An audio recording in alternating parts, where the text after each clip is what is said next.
Now then, people, welcome back to the Just Joe Football Show. Let me apologise first and foremost for being late. We got chatting, we were catching up, and there's three of us, so there's even more voices, so it took longer catching up than it normally would. So I hope you're all doing well. Again, sorry for being late.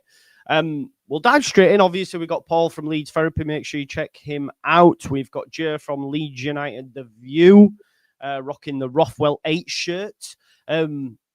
Yeah, nice shirt, mate. Nice shirt. I did see, actually, they've also been linked to Raksaki up in Rangers, because obviously I know that's not why you've got it, Joe, sorry. But Raksaki going up there, and I just looked and I thought, like, Greta Steinson's just going for Leeds United linked players take it to Scotland. Vardy linked yesterday. It's all the players that were linked with Leeds at the start of the transfer window are all going to Rangers. Yeah, exactly. Yeah, so it shows, I guess, that the scouting is all connected, really, with Greta Steinson being at the top of that. Let's check in with Paul. We haven't had him on the channel for a bit. How's things, Paul? Absolutely fine. I'm like a coiled kitten.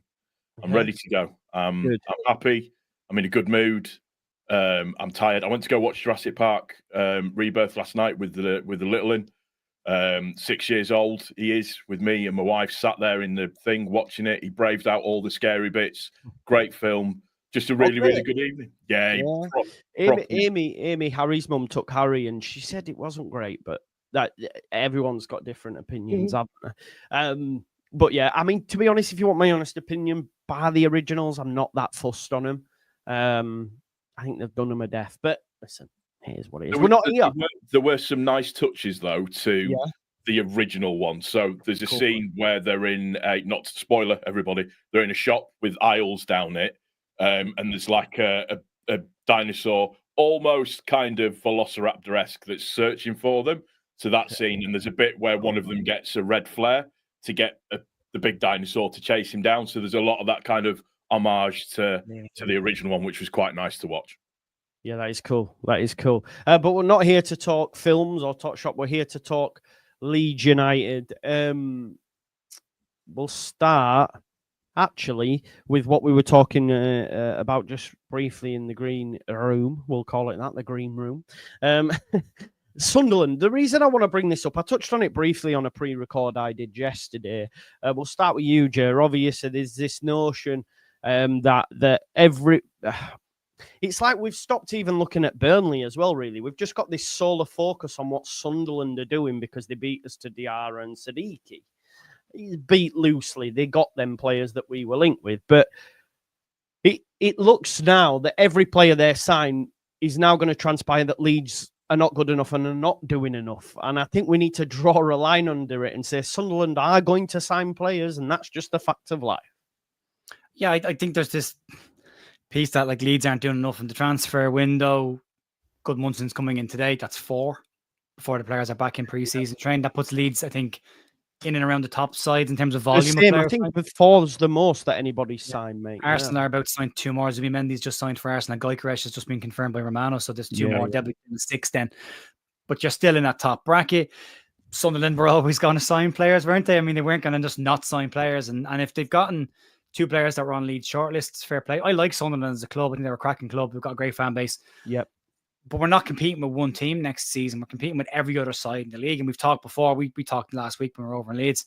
You've got Brentford with a brand new manager and Keith Andrews, who's unproven in the Premier League, but also Brentford's first time in the division without Thomas Frank.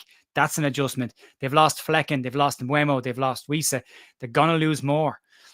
They're rebuilding with a manager who's unproven at that level. So that's a huge gamble for them, and they could be in trouble. Wolves are hemorrhaging players again. Nuri's left this season. They've been stinking the league up for a couple of years. They're dropping down. And you don't know who else is going to fall into that mix. This time last year, nobody would have said that Scum or Spurs will be in that bracket. And they were. They were both down the bottom of the table. So you don't know what's going to happen. I think the way I'm kind of looking at it, and maybe it's a bit of copium from me, is we need to worry about ourselves and just worry about the targets that we're bringing in. I think we're doing a decent job of things at the moment. I agree with the sentiment from everybody out there that I'd like to see a first team bigger name come in at this point, maybe a 10 or a 9, something a bit more sexy and exciting. I think, but Lockie said it last week as well. It's great that we're getting the back line sorted, but they'll give me something exciting. You know, give me, and I get that, and that's there. But I think they're kind of the ones that you might just have to wait a little bit longer for. I don't think they're necessarily going to get them straight away. So I think 4 players in before the start of preseason. This time last year, we'd only Joe Rodon in, and we'd sold everything else. So I'm okay with it right now. If we haven't made major strides by week 2 of the preseason, like bringing in a couple more bodies, I'll start to get a little bit more concerned. But I also don't think we've a very good young squad here. And a lot of people would say that, you know, you can't drop this player, you can't drop that player. So in that sense, then the squad was okay. It didn't need a huge amount of additions. I personally think they needed about 8 additions in total across the year. I think that's what we'll do. But in general, it's a decent young squad that just needs a bit of Premier League level experience around. They're all good ages. They're all going to grow and develop and get better. There's players that might suit the division more. Pira might suit the Premier League more. Ramazani might suit the Premier League more. You don't know. And you'll see how their pre-seasons go. So I'm okay with it right now. I think we're doing enough. Could we do more? Yeah. Of course, yeah. Would be nice to have got a Diarra in. Yeah, but, you know, we didn't. So we have to just crack on and look at the next targets. And maybe it's not even Anton Stack. Maybe the next player that does come in after Goodmanson is someone we haven't heard of at all yet. And then, you know what? We've only really found out about Beal. The rest have been quite under the radar, to be fair, and I didn't think they'd be able to keep it as much under the radar as they have been, with it being the Premier League. But 49ers have continued to do business in silence, so fair play to them. Paul, Joe touched on it there, the squad that we've been building up to this point. It looks to me now, minus the goalkeeper, we have our defensive lineup, bar maybe a couple of backups if Byram doesn't stay or whatever. But it looks like we're getting pretty solid there. And to be fair, since the defence has been sorted, if Goodmanson does come in today, we have started to see links to goalkeepers now as well, with Lucas Perry and the guy at Mainz who kicked the penalty spot, which is absolutely hilarious, by the way. Just a one-off, though. He's a really good keeper. Yeah, I know. It's just funny, that moment. He's so funny. But you're happy with what they've done with the back line, Paul? Goodmanson, Biol, Rodon and Bogle looks pretty solid for me. And then obviously you've got Bornu as well. Yeah, but Bornu, I agree. No, I do agree with. When you look at, and I know some people don't like it, but from the statistical point of view or the analytic point of view of certain players, when you look at Biol, when you look at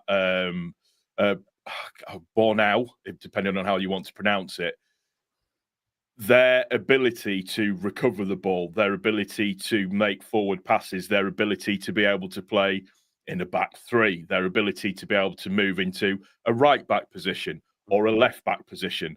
We are building a very, very good defence. And I know, and I agree with you that they might not be the sexiest of players, but sexy players are nice. Sexy players aren't always going to keep you in this league in your first season back, in my opinion. I'm pleased with what we've got. And then you look at like the potential for Statch as well, who is progressively one of the best ball recoverers in the German league, I believe. Is that right? In terms of how he plays. I like what we're doing in terms of that. They've gone for, we need to be taller and we need to be more physical. And I like what I'm seeing so far. Yes, it's not sexy, but it's the right things at the right time. And like you said, Joe, it's signings. Like when the Beal thing was announced, nobody knew that was happening. Nobody knew it was happening. Nobody had heard of him. We were all scrambling to find out about him once we got the information. It's that you have to do the right sort of things at the right time. I think we've got a much more professional outfit in the 49ers when it comes to buying players. We didn't before. In terms, sorry, my son's shouting out the window. He's downstairs in the garden. He's shouting, so I'm gonna throw something at him. So we've got a much more professional outfit now in terms of scouting and buying players. Clearly, there's a level now that we won't go to. Clearly, there is potentially relegation aspects in a deal that we won't go to, or add-ons and bits and pieces that if we don't think the player's worth it, we're not going to go to it. I'm calm about everything, but I would like to see that sexy style of player come in, the number 10 or a striker or something like that. But I'm calm. Yeah. No, I think all three of us are really, and I think I would stress that needs to be the case over the next few weeks, really, because we're still more than a month out from the season starting. Yes, the squad are back on Monday, tomorrow, the 7th. Not everybody will be. They'll all probably have different return dates and stuff, depending on what, like, I don't know what will happen with Harrison, if he'll be asked to come back. You've got all these different permutations, but I think there's a long way to go. And bar January, the summer windows for me under the 49ers have been nothing but successes. So for me, I'm totally cool, calm, and collected with it. Yes, it'd be nice to have every single signing on the 7th of July for when they come back, but it's not realistic. I don't think any club really has every single signing. And when Farker made that comment, it won't have been like, if it's not, I'll be raging. It's more like, I like them all back, more of a flippant comment, So yeah, calm is needed, isn't it?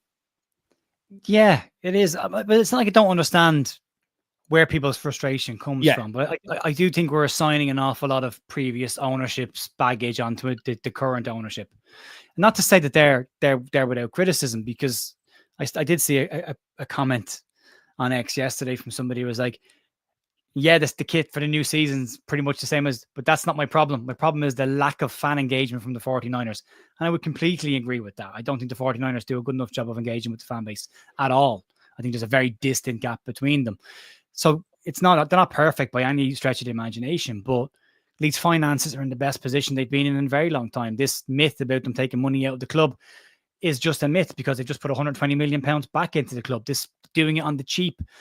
It's easy to spend somebody else's money. Anyone can spend somebody else's money, but Leeds have got a budget this year and they've got to be smart with this, or else we're right back in the Championship, but further back than we would have been before. And an even harder job to establish Leeds as a Premier League club. There needs to be a sensible head at the wheel, and it might be the one that pisses off the fan base a little bit. But by the end of the season, if we're sitting in 16th, 15th in the league and we're safe for another season in the Premier League, job done. But unfortunately, there's no guarantee that any of the players that we're bringing in, or Sunderland, or anybody else are bringing in, are all going to work in the Premier League. We saw that with the players. We all got excited about the Mark Rockets, Diego Llorente's, Robin Cox coming in. Didn't work in England. They've gone off and had decent careers in other countries, but didn't work in England. So you just don't know until they start kicking the ball around the place. At that point, then you can kind of judge it. But I think the strategy they're going with is very similar to what Newcastle did after their Saudi takeover. Build from the back. If you don't concede goals, you've got a chance of winning games. Let's lock that down. And we know from the last time we were in the Premier League, Leeds were every team's dream to play against, because we'd leave tons of space and they'd clock up 4 or 5 goals against us. That can't happen this time. And there needs to be a bit more pragmatic approach to it. It's not sexy. It's not exciting. And I get that. And I would love an exciting transfer window, but I want them to do it right. I would rather take the extra time and get the right players than go quickly, panic buy, spend too much money and get a player that's not a guarantee to even be a success at this level. So I keep saying to prove it, the pudding's in the eating, and we'll find out in 8-9 weeks time if these players can actually crack on with it. But I think you've got to let the people whose jobs it is, I work in learning and development. I'm not going to tell anybody who's a recruitment specialist how to recruit a footballer. You know what I mean? That's their job. Sorry. It's okay. Right. Sorry. That's their or job. Watching other things while he's on here. He's catching up on his latest series. It was a little news thing flashed up, and I just like to just get information up. And I thought it was just a news report. I didn't realise it was going to be Graham Smith and Joe Donoghue doing I know what you mean. I apologise. It always pops up that. I know what you mean. It's tough. Yeah. The other one thing I was going to say as well is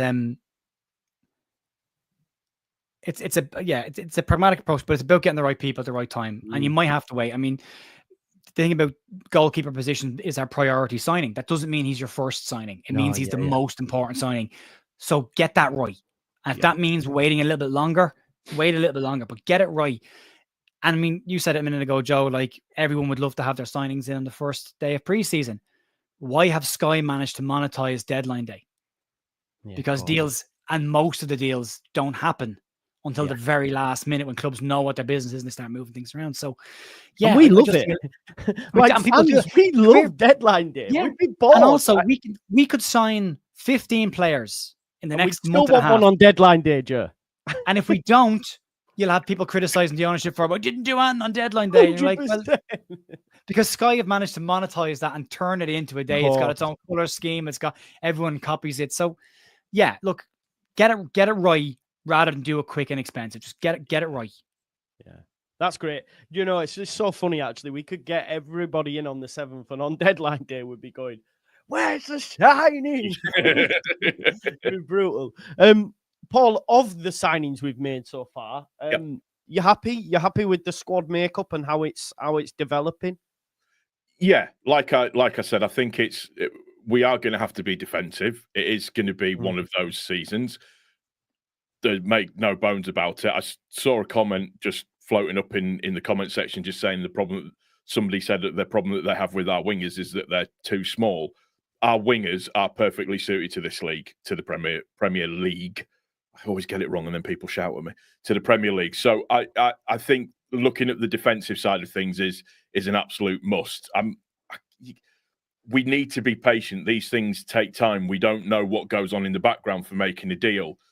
And, you know, in terms of the negotiating side of things, whether or not it's, well, I want this. Well, actually, no, we're prepared to give you this. All right, well, if I can't have this, then I want this instead. So it takes a little bit longer to get it through and for things to happen. We don't know. And again, I'm not criticising Sunderland. What I'm saying is the reason why theirs might have gone through a little bit quicker is because they might have gone, oh, I tell you what, yes, we'll agree to all of this, but not that. Is that all right? Yeah, that's fine. Deal gets done.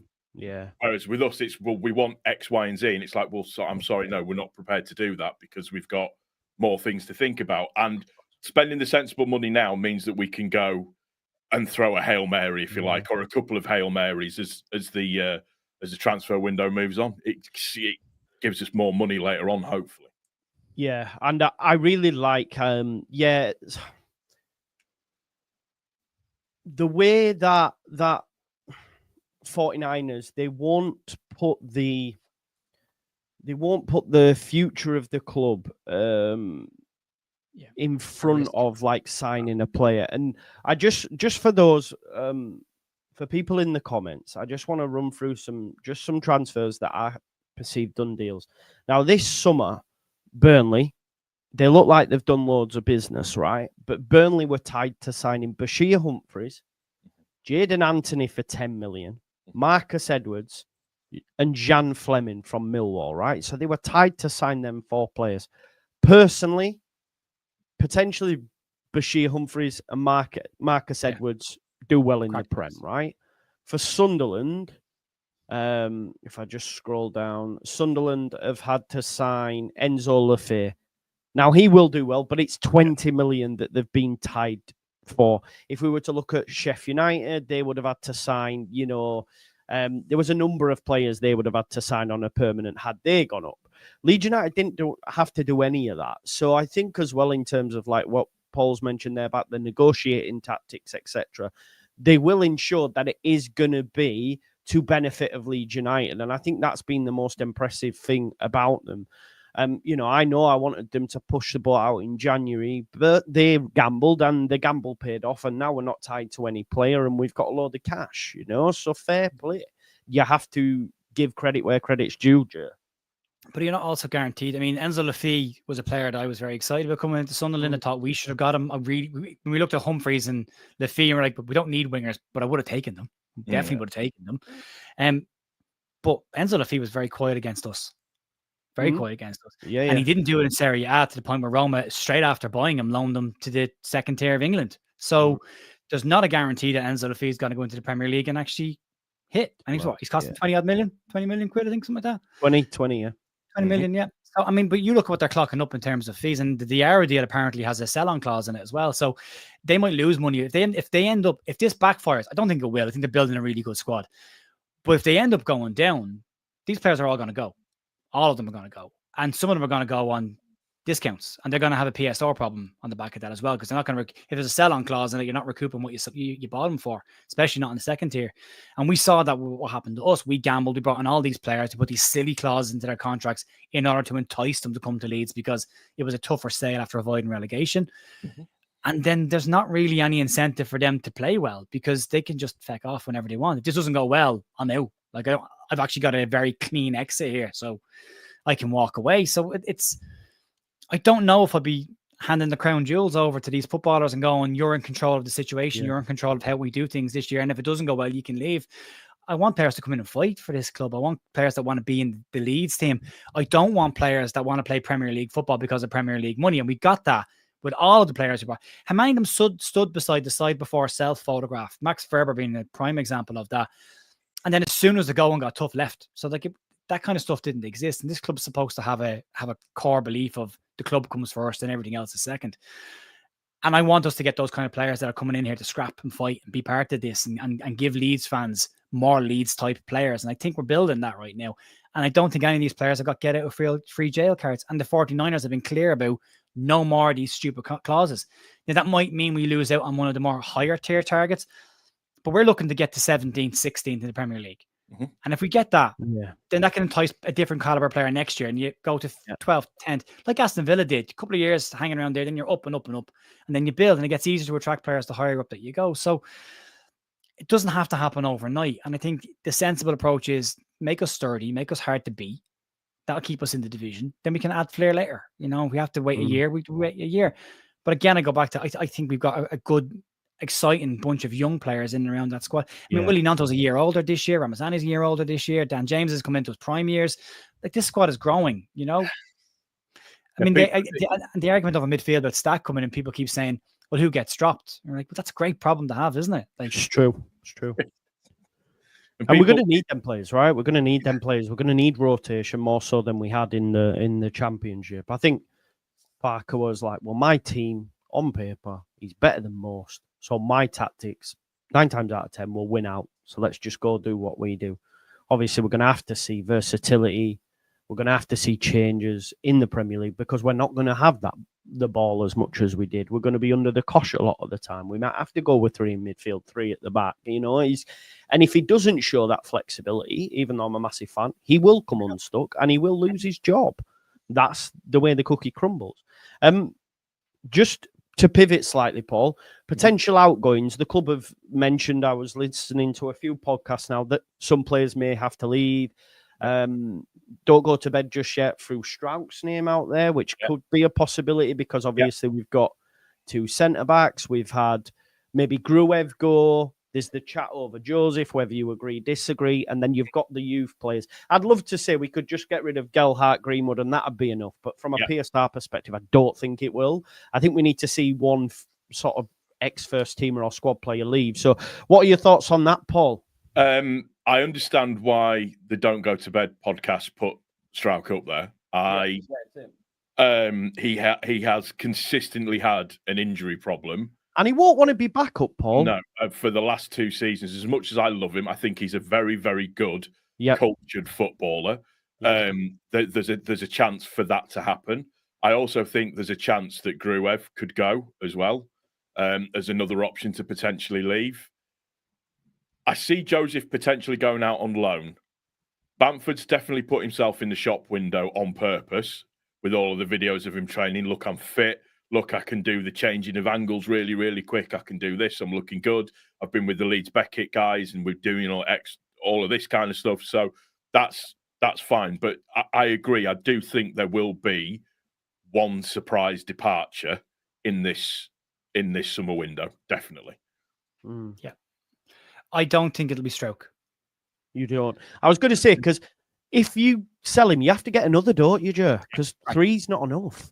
And I think if you look at, say, Borneo coming in as a backup option, as a squad player or competition, put it that way, one thing we didn't have last year was 2 right-sided centre-backs and 2 left-sided centre-backs. And when Strauch got injured, Ampadu had to play left centre-back because Verber wasn't around. Verber's gone now. Yeah. So that means right now from a centre-back position, we have 2 right centre-backs in Borneo and Rodon and 2 left centre-backs in Strauch and in Beale. Now, Strauch might not want to be a backup, but that's up to him. That's up to how he performs in pre-season. That's up to how he puts himself forward. I like Pascal Strauch. I think he's only going to get better as he gets older. I think he's shown year in, year out that he has got better and better. There is that 1 injury per year problem that always tends to not be a week or 2. It tends to be a couple of month or 2. But that's with younger players growing, and he's pretty tall and big, and that age they get a lot of injuries as well. So I think that'll lessen as he gets older as well. I don't think Leeds want to be... I don't agree with an awful lot of what's said on Don't Go to Bed Just Yet. I mean, I didn't believe in the angle of the Jack Harrison stuff they did either, where it was, he's a Leeds player, deal with it. Well, don't tell me how to feel. Start.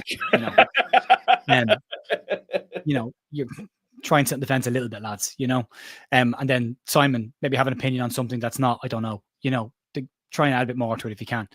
But I think Leeds need to have a little bit more than just be worrying about PSR the whole time. The club said they're in a decent PSR position. They said they would go as far as they can. I do agree with Paul. I think there would be one surprise sale. We've got 7 million for Christensen, that's not being accounted for by anybody. That came in after Christmas. So that's come in this summer. So 7 million for Christensen's come in already. If you get 1 million for Greenwood, that's a PSR profit. If you get 1 million for Gelhardt, that's a PSR profit. I think Gruev could go if a Stack comes in or someone like Stack comes in. I think that's an upgrade. I think Gruev possibly goes away then. I think you'll get a decent fee for Gruev because I think he's a decent player. And I think teams in Germany would take him in a heartbeat. So I think you probably get money there. There is the Jack Harrison conversation. Apparently David Moyes has now greenlit them to go and bring Jack Harrison back to the club. We'll see what happens. None of the Everton fans want him, do you know? No, fans don't want him. But was 71% of their fans said they didn't want him back. If he comes back, mate, and scores, I'm just going to be like, come on, yeah. Oh, I want players that are gonna contribute. And if you look at Jack Harrison over the last 4 seasons, he's been in a team that's been in relegation problems, including Leeds 2 years and 2 years at Everton. And he hasn't set the world on fire. 1 goal of contribution all last season. That's not good enough. If we were gonna buy a player and that was the numbers he was clocking up, we'd all say stay as far away from him as you can. So it's nothing to do with Jackins necessarily. It's got to do with the numbers that he's putting up and where he's been in the last 4 years. And it's not for me. But if you can get a fee for Jack then as well, I agree. Joseph goes out on loan. I think it's the best use of him. Don't bite the bullet on that one too early. Give him a chance. Have a look at him. Then you could probably double your money next year if you have to. There will be one sale that I think will surprise people. But I think that'll only happen if Leeds need to balance the squad out somewhere else. I think if we're overstacked in one position, maybe a wide player, then maybe Leeds look at going, we could take a sale there and try and balance out somewhere else. And it could be the striking position as well. But I don't believe this. We can't just keep constantly talking about PSR. But we're going to sell someone because of PSR. And if we buy this guy, we've got to sell that guy for PSR. The players we brought in have been pretty much at discounted prices already. So we are saving money along the way. Apparently we had £150 million budget, or between 120 and 150. We raised an additional 120 between share options. Half of that's going into the stadium. The other half's supposed to go into the team. So where's the need to sell these players? You're saying the math isn't mathing what we're getting told from the club then? I don't think the club have told anybody this. I think this has just been talked about. No, Parag said it. They will have to be sales. He did say it. Yeah, we've already sold a couple. And I think there'll be more fringe players that'll be sold as well. And I do think there possibly will be one sale, but only if they need to balance the squad out. If you look at Newcastle Villa last year, those sales came when they needed to rebalance the squad a little bit. Like, we don't want to sell him, but we also want to buy this guy. And if we want to buy this guy to balance the squad, we need to sell this guy. And that's where. But I don't think it's looming over. It's like this big angry shadow. Like, there's been more money brought into the club this year than we've had in a long time, plus the Premier League money. So if they're smart with their money, they shouldn't have to. But if they need to sell somebody, maybe it's one. But I don't think Leeds will sacrifice balance for that. And selling Stroke loses the balance. Now, I could be completely wrong. They might end up selling Stroke. But if they do that, then what are you going to do? Bring in a free transfer as a backup centre-back? Because you've got nobody else there. And or is Ethan Ampadu now a centre-half and you're going to go out and get another midfielder instead of that? Is that what happens? So if the squad rejigs that way, maybe they look at Ampadu next season and say, well, actually, we don't want you in midfield. We want you at centre-half. So we're going to bring a midfielder in and sell Stroke. Maybe then that happens. I think just going what he'd said. He said this was on Radio Leeds when he did that interview. There'll be a mix of incoming and outgoing transfers. It's going to likely be necessary to adhere to financial regulations while building a competitive squad for the Premier League. Specifically, you stated your speculation is probably right. It's going to be a mix of inbounds along with outbounds. That's probably accurate. We are looking at maximising what we can do. That involves the whole bag. Yeah. He also emphasised the need to nail transfer to fit the club's style. I do tend to agree with what you were saying, Jer, in terms of balance. So he may go, look, I'm willing to sacrifice this player because that will ensure that we can then use that money for this. That's why my thoughts are we will sell Joseph because decent price. Profit. We don't need him. We can then use that money to buy elsewhere. But that's just my opinion. No, I get it. And he's pure profit. But again, I mean, Christensen 7 million. Again, if you get $1 million for Greenwood, that's 8 million for Harris, $1 million for Gelhardt, that's 9. If you sell Jack Harrison for anything over 2.5 million at this point, Jesus, he was worth 25 million at one point. But if you were to get say 5-6 million for Harrison, that brings you close to 20. You sell Greenwood for 5 or 6 million, that's 25. That's a big player sell on its own, but you've cleared the fringes of the players that aren't going to be involved now, and you've done it that way. So, and that does give you that mixture of inbound and outbound. That's quite a lot of outbound players, but the totality of the money they brought in probably equals one big sale. And they're fringe players anyway, they're not going to be used, but they need to be sold. And then you saw the club say they wanted 3.5 million for the likes of JB, Greenwood and Gallagher. They won't get it for Greenwood because 2 clubs have had an option of 1.5 million. They both just declined on it. So if you get $1 million, great. Gallagher, you might get 3 for, although Hull going out having a transfer embargo now is probably damaged. You might go Sheffield United with Sellers there. Could happen. Yeah, and they've sold your man, what's the guy in the middle of the park? Susan, yeah, one or two. So they more body tweet, by the way. Did you see that? Yeah, the Chef Wednesday one. Brilliant. I think there's ways of bringing the money around the fringes of that squad without having to sell somebody that could actually play a part in the season. Yeah. No, maybe it is. Go on, sorry, Joe. So maybe it is then, Joseph. Maybe it is a PSR sale, but I don't know. I really do think we're buckling too early on Joseph if we sell him this year. I think if you were to loan him for a year and sell him next year, I think you get more money for him. What? Again, what if that loan goes bad? Oh, yeah, absolutely. But that's the same gamble they're doing with Ferber this year about selling him going, we're hoping that he'll play and his level will go up and his value will go up. Yeah. It's cool. Loan him. It's cool. I think people are of the narrative that I'm like, he must go. Not saying that. I get the rationale for it, Joe. I understand the logic behind it. The logic is 100% PSR profit. If you sell him for 10 million quid, that's 10 million quid in the door. That's same with Stroke at this stage. If you sell Stroke, it's PSR profit. But the same with Meslier. If you sell Meslier, that's PSR profit now as well. Yeah, and I think as well, he could be the one. We saw what the club are going to be quite savvy with that stuff because we saw Voba. It looks like they would have got less than his book value, which was 4.8. So they've said, you know what, loan him. Therefore, next year that book value will be 2.4, and we'll probably be able to make our money back on that. So they're being quite smart and savvy with how they're doing things, right? No, I'd agree with that. And somebody pointed a comment in the comment section, just with regards to we briefly touched on it about how much money we actually have to spend. So whether that be 150 million, whether it be 200 million, whether it be 250 million, we're not going to sit here and probably announce how much money we've got to spend because that immediately puts prices up for everybody. This is what I mean when I say in terms of from the Sunderland aspect thing of dicing with the PSR side of things is because they've paid over book value for players. That's just a fact. They've upped their bid for a player to be able to bring a player in.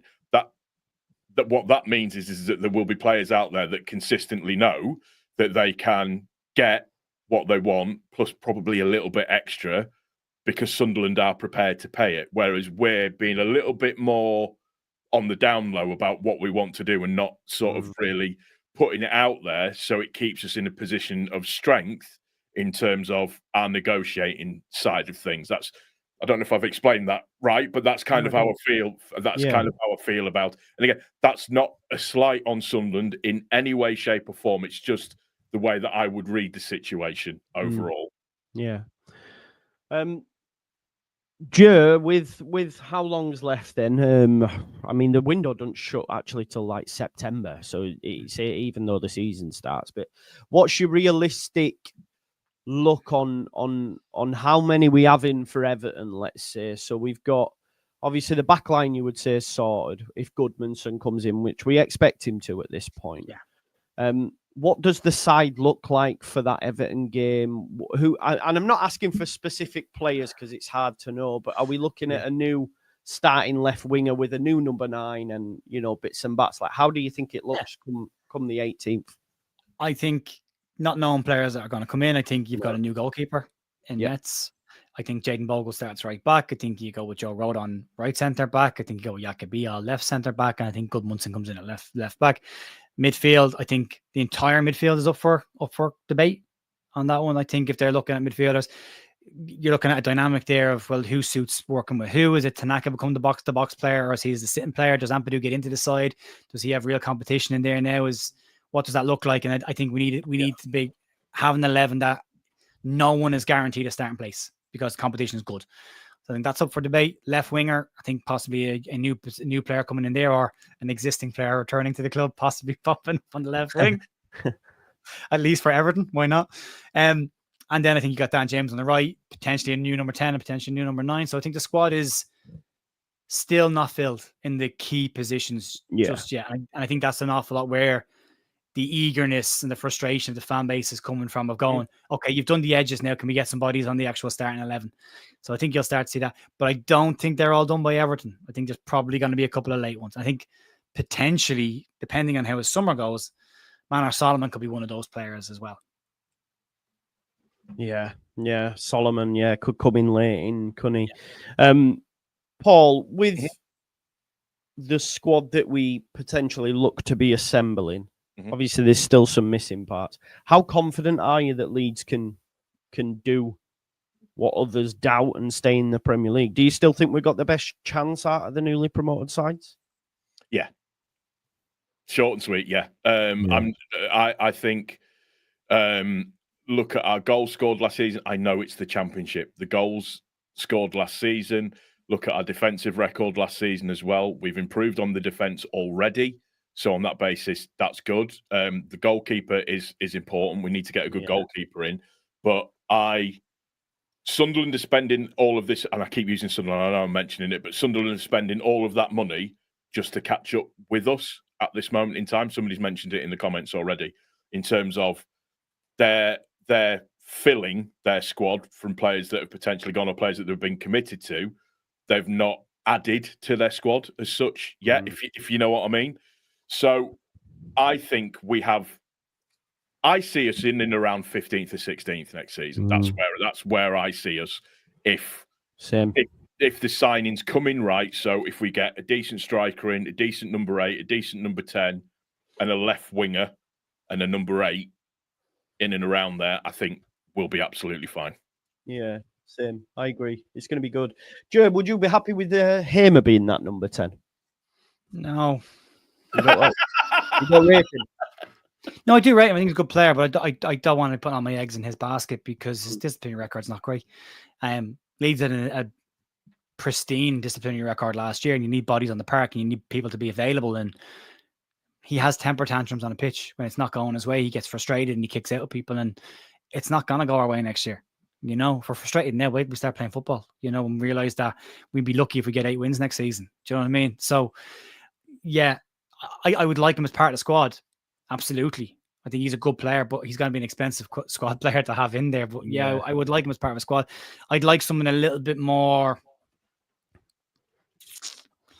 I don't know what the word I'm looking for here is. Cultured. Yeah.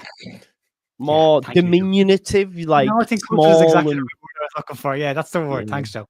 Yeah, someone more cultured in that 10 position, and then Saeed was beautiful to watch. Saeed would be a good option for me for number 10. Yeah. He was so good. Throw another name out at you, Joe, which I did a stream on the other day and has been... I hate when you smile before you say something. So I know there's a grenade coming. What about Josh Sargent at Norwich? He'd be a lightning rod immediately because he's an American.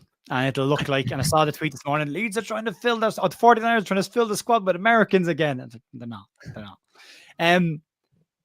He's got a very good record in the Championship. He's got a lot of goals. Goals per minute is really, really good. But if we're talking about Pascal Stroke moving on because he's an injury every year, Josh Sargent has 2 or 3 injuries every single season. So, but maybe you look at that and go, well, we have Nemecha and Josh Sargent, so they can't both be injured at the same time. So we'll always have one of them available. But this is Leeds, mate. They can't. Yeah, no, that's true. They can. Yeah, if we were clearing out our strikers, right? Yeah, and then Pirro gets a knock, and we've got no. We're back to Dan James up top. Yeah, Jesus Christ, PTSD from that one. If we were clearing out our strikers and starting from scratch, I would be all in for Josh Sargent as part of the squad. Yeah, but again, I want someone more cultured in the number 9 position. I want somebody more. I want him. At some point, we've got to start bringing in Premier League proven quality. Now, that doesn't mean top 6 players that are going to come to us, because I know. But I think there are players that we could bring in. Rodrigo Muniz looks like very much like Spurs are going to nip in ahead of us now and pay them 50 million to get him. So that could be that one off the board. But we need to start bringing some Premier League quality improving. Do you know what? I know we can't get this because I've seen Chelsea linked, right? But Arsenal are bringing in Madueke. Yeah. Ethan Nwaneri won't sign a new deal because he wants game time. Why can't you just try and go, right, well, we'll take him on a loan or something? I think Chelsea have been linked now. But my point is, like, I hear what you're saying. That's probably pie in the sky. But players, like I liked Harvey Elliott, for example. Then he's had a mint euros and he's going for 40 million. But there will be some players available. But I'll say on that, Queven Kelleher was going for 40 million quid as well, and he went for 50. True. Liverpool always like to throw a huge fee. I mean, look at Ryan Brewster. He went to Sheffield United. What they spent £23 million on him or something. David Brewster. Crazy, He's never repaid a penny of that. So Liverpool like to attach these massive fees to their own grown players. Yeah, I don't think anybody pays 40 million for Harvey Elliott. I'll be honest. I'd walk Harvey Elliott to Leeds United now. I'd let him rest on my shoulders, and I would walk him to the club. Carry him in the door. Do you know what though? Even I tell you, it's not gone well for him at Fulham. Was at Arsenal, scored the goal against West Brom. Smith Rowe. Yeah, like it's not gone well for him at Fulham. Yeah, he's a good. Why player. not try get a Smith Rowe? Yeah. Someone like that. I'd be all over that. It's not gone as he'd have liked. Like we've got, even though, right, so when Iwobi went to Everton, he was gashed, they've overpaid, he's gone to Fulham and he's quality. So there's players out there that we can get that maybe at the time people will go, what? But they are Premier League players for a reason. We are a newly promoted side and we need players to come in and know the league, like you've said, a bit of experience of the league. It's not a bad thing to have a player coming in with a point to prove. Yeah. It lights a fire under them. I'm going to show everyone. And then if you take a player who was maybe a backup player for our team and had to compete and wasn't getting minutes, and you say to him, you're going to be our guy. We're putting our arm around your shoulder. We're backing you. We're going to make you the guy. That can help an awful lot of players to do an awful lot better. And it can go 2 ways as well. I mean, I was one of the people, as well as a lot of our fan base, who were saying for years, Eddie Nketiah. Crystal Palace went and bought him, made him the number 9. Hasn't worked at all. No, hasn't worked. He's not been the level at all. So it can go both ways. You can bring a player in that you think would work for your squad, and then it just doesn't work. And different players work differently under different managers. And I think if you're looking for a number 9 to come into Leeds to fit Daniel Farke's style of play, you've got to look like somebody similar kind of style to Pat Bamford, but not Pat Bamford, if that makes sense. You've got to have somebody who can hold the ball up, because we're going to be under the caution an awful lot more this year. We're going to have to counter-attack and break out from the back. So somebody's going to need to hold that ball and be a very good hold-up striker. We don't have one of them right now. Yeah. Metric could probably do it, but he's not your main guy. So that's a box that we have to tick in terms of the profile of player we're bringing in. You've got to get somebody who can get on the end of crosses as well, because we're obviously building a side that are going to play like that. So you got to have someone with a decent amount of height in them as well. So you can kind of start to refine what type of player Leeds probably need to bring in. It's probably someone close to 6 foot, can hold the ball up well and can score goals in the box. A poacher. There's not loads of them around. Do a swap deal with Everton. They take Harrison. We'll take Beto. I think Beto could probably happen anyway. I mean, Calvert, they're just signing that guy from Villarreal, aren't they? Everton? Yeah, they are. Thierry. Don't shoot me on this one. But a fit Dominic Calvert-Lewin, I wouldn't say no to. The problem is the word fit. He hasn't been fit. But he does an awful lot about Dominic Calvert-Lewin that I think would suit the style of how Leeds play. But I wouldn't gamble on him because he's injured, and you even bringing him in as a free. Well, you've already brought Nemecha in as a free, and there's a gamble there on that one already. You can't do that. You can't bring all those players in. But that's similar type of profile, like physical, good with the ball at his feet, can score, get his head on crosses, that kind of stuff. Because again, last year, the amount of balls that we fizz across the box that nobody gets on the end of, you want someone in there that can do that. Yeah. I've just seen this from JG, which, I mean, if true, I'd be all over it. He says, guys, I'm an Ipswich fan. I'm devastated to say that you're in advanced talks with our star man, Amari Hutchinson. I'm an Ipswich fan, and all our ITK people are saying it. Listen, if that's true, I wanted him the season we didn't go up, because I said, if we go up and Ipswich don't, take him. Yeah. I've not seen anything online, although, I've not seen anything, mate, to be honest. I've just had a quick Google, but Amari Hutchinson, I'd be all over it. Definitely. 1,000,000%, I'd be all over Amari Hutchinson. Yeah, definitely. Numerous Premier League. League is strongly linked to a move to Leeds United this summer following Ipswich Town's relegation to the Premier League. Blah blah blah blah blah. Leeds see Hutchinson as an ideal candidate to strengthen the Premier League squad, especially given his pace-dribbling skills. A fee of potentially 25 to 30 million pounds is being discussed. Isn't it? Also reflected in the interest from the Premier League side. Everton, West Ham, and Brentford Leeds face stiff competition to get Hutchinson's fee. That has come from MOT Leeds News, and MOT Leeds News is owned by Football Insider. Okay, there you go then. So, but yeah, for me, I don't think he is a huge gamble at all. I think he is a Premier League player. He was just at Ipswich, and I've said when people say, "Oh, I won't take non-relegated," it's crazy, man, because you've got players like Tyler Diblin at Southampton, Amari Hutchinson, for example, who will go on to be a top player. Just needs plenty to of close ones to their lads when we get relegated. Yeah, they ripped their team apart. Yeah, so I think, and like he's just lit the under 21 Euros up as well. So he was very, very, very, very good in the under 21. Yeah. And if people are complaining about Harrison, you would take Hutchinson over Harrison every day of the week, right? Yeah. So yeah, definitely. 30 million's a lot. 30 million's a lot. It's a lot of money, yeah, of course. Yeah, it is. The one thing that we are. But it's sorry, Joe. The one thing that we are going to have to do, though, Joe, we're sitting saying 30 million's a lot, 25 million's a lot. At some point, we're going to have to. At some point, we are going to have to. It's going to have to happen. Because if we look at the three that got promoted last season, maybe not Leicester because they bought poorly, but if I look at Southampton and Ipswich, of the young players with potential that they bought, they had to spend 25 to 30 million. They bought Howard Bellis from City. 2025. Amari Hutchinson was about 2025. Like, this is the price of players like that. That's just the ballpark, right? If you wanted, so I think we like you say, Paul, I agree with. We're just gonna have to get on board with him, because if you want to sign a player like that, you're going to have to pay that. Clark, who wasn't great, Philogene, again, same prices that Vic's just mentioned. That's the price point. So would you take a Mavididi off of Leicester? Pardon? Would you take a Mavididi off of Leicester? I don't rate him, mate. No, I don't. I'd rather Fatawu than Mavididi. Yeah. I'd rather Fatawu. But yeah. There's still a couple of players in that squad that you go, yeah. Like, similar, if Burnley hadn't gone up, I would have gone after Brownhill. Apparently, Ndidi's 8 million. I'd take Wilfred 8 million for a Premier League club. Apparently, I'd take Wilfred Ndidi. That's what Locks tells me anyway. Manchester United looking at him, aren't they? Yeah, Man United, I think. Yeah.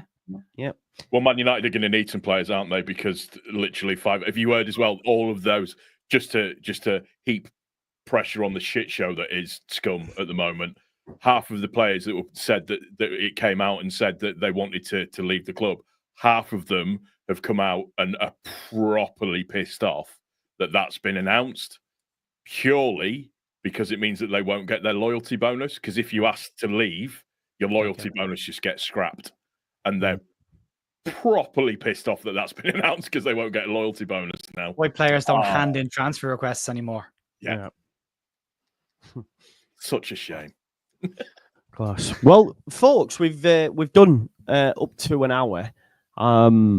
We know Goodmanson's going to probably come in Monday, Tuesday. You'd imagine. I think his flight would have been over. He'll be in Leeds by now, He's right? landed in Leeds. Yeah, he's landed in Leeds. Yeah, we need a team of photographers to go and take some pictures, man. I'm not joking. Quality pics. I can see the airport from my house. So take some pictures, please, and try use an up-to-date phone, will you, Paul? So it's not all grainy and weird. Well, yeah, don't take pictures on your calculator, Paul. That was good. I did try to get there this morning, but my wife needed to go food shopping, so I had to. That's very selfish, Paul. I do apologise to everybody, but once we get named with players, I'm genuinely going to do it, and I'm going to try and film it through the fence, because you can. Do you need a gimbal? I can sort you a gimbal.